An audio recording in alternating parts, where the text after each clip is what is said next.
technical skills nila. And syempre, aside from that, inoryan ko rin yung proper na discipline ng isang atleta. Lalong-lalo na pag magpa-participate sila sa isang event. Second question naman po.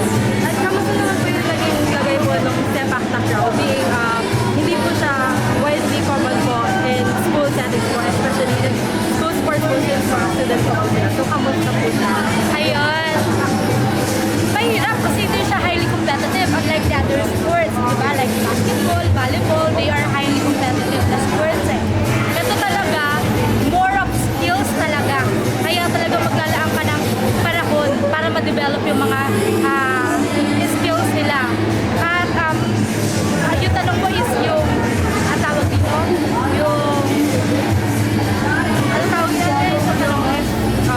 Widely recognized po ba siya or may recognize naman siya, pero hindi lang siya katulad ng ibang highly competitive na sports. Kasi meron din kaming mga clubs.